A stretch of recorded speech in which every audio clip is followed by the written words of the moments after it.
श्री स्वामी समर्थ मैत्रिणींनो, स्वामी महाराज तुमच्या सर्व चांगल्या इच्छा पूर्ण करो हीच मी स्वामींच्या चरणी प्रार्थना करते आणि आजच्या या नवीन व्हिडिओला सुरुवात करते. घरामध्ये गोमूत्र का शिंपडलं गेलं पाहिजे? गोमूत्र शिंपडल्याने नक्की काय होतं? तर आपल्या हिंदू संस्कृतीमध्ये गाईला, गोमातेला खूप महत्त्वाचं स्थान आहे. शुभ कार्यामध्ये अशुभ काही घडू नये म्हणून गोमूत्र हे शिंपडलं जातं. बघा, पूजा असेल, लग्न असेल किंवा अन्य कोणताही छोटा मोठा कार्यक्रम असेल तर गुरुजी सांगतात की घरामध्ये गोमूत्र शिंपडा. तुमच्या कुंडलीतील ग्रहांमध्ये काही दोष असेल, वास्तुदोष वगैरे असेल तर दर सोमवारी किंवा शुक्रवारी गोमूत्र शिंपडण्यासाठी एक सल्ला दिला जातो. प्रत्येक काही गोष्टी असतात त्यामागे काहीतरी तथ्य असतं, म्हणजे त्यामागे शास्त्रीय, वैज्ञानिक दोन्ही कारणं असतात. काही घरांमध्ये समस्या वगैरे असतील तर त्याच्यावर तोडगा काढण्यासाठी त्याच्यावर उपाय म्हणून गोमूत्र शिंपडण्याचा सल्ला दिला जातो. जुन्या काळापासून गोमूत्र शिंपडण्याची परंपरा चालत आलेली आहे. आणि बघा, मुळात गाईपासून ज्या काही गोष्टी मिळतात त्या सगळ्या पवित्र आहेत. गाईचं शेण असो, गाईचं गोमूत्र असो किंवा गाईचं दूध, गाईच्या दुधापासून बनवलेलं तूप. गाय ही खूप सर्व गुणसंपन्न आहे आणि तिच्या अंगी 33 कोटी देवतांचे स्थान आहे.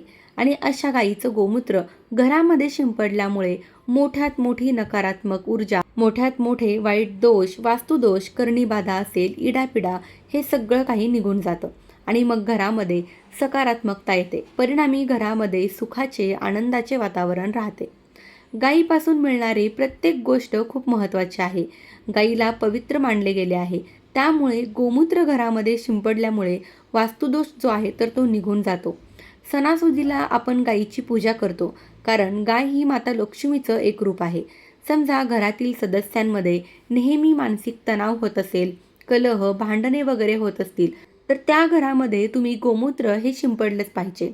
कधी पण तुम्हाला घरामध्ये काही निगेटिव्हिटी वाटली, त्या घरामध्ये राहावंसं वाटत नसेल, त्या घरामध्ये नकारात्मकता आहे असं तुम्हाला जाणवत असेल तर सकाळ संध्याकाळ त्या घरामध्ये तुम्ही गोमूत्र शिंपडलं पाहिजे.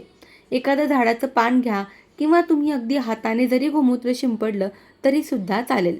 बरेचसे लोक गोमूत्र पितात तर त्यामुळे मोठ्यात मोठे आजार, मूत्रविकार वगैरे जे आहेत तर ते बरे होतात. त्यामुळे गोमूत्राचे खूप फायदे आहेत आणि गोमूत्र हे घरामध्ये शिंपडलंच गेलं पाहिजे. आपण बऱ्याचदा कोणाकडे काही उपाय बघायला जातो.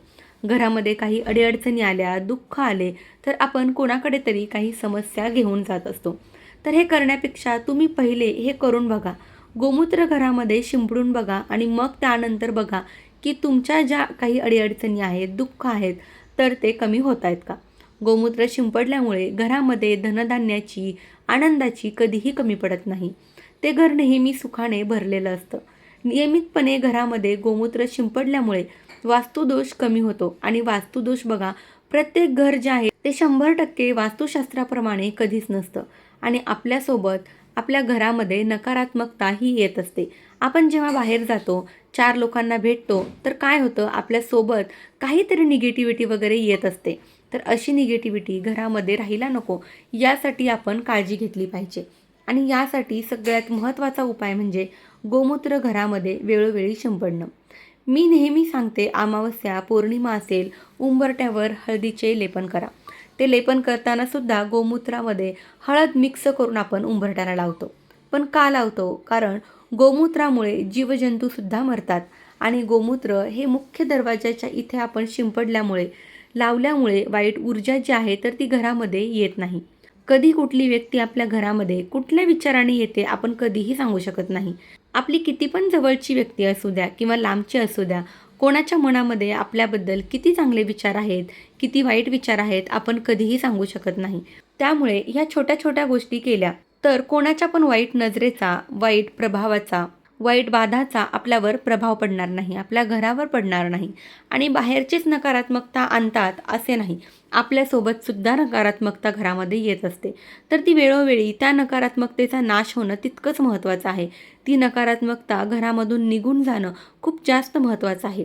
कारण हीच नकारात्मकता वाढून घरामध्ये इतकी निगेटिव्हिटी पसरते की घरामध्ये लहान मुलांपासून मोठ्यांपर्यंत सगळ्यांचा स्वभाव अतिशय विचित्र बनतो.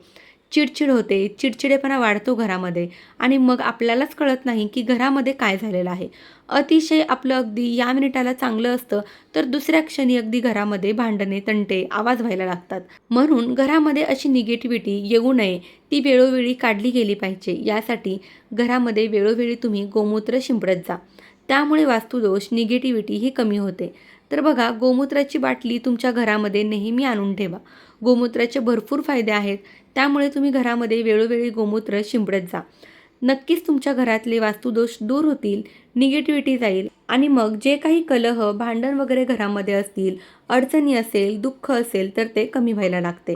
तुम्ही सुरुवात करा. तुम्हाला बरोबर 15 ते 20 दिवसामध्ये याचा अनुभव येईल. तर गोमूत्राबद्दलची ही अत्यंत महत्त्वाची माहिती मला तुमच्यापर्यंत पोहोचवायची होती. माहिती आवडली असेल तर व्हिडिओला लाईक करा आणि आपल्या चॅनलवरती जर नवीन असाल तर चॅनलला सबस्क्राईब नक्की करा. धन्यवाद. श्री स्वामी समर्थ.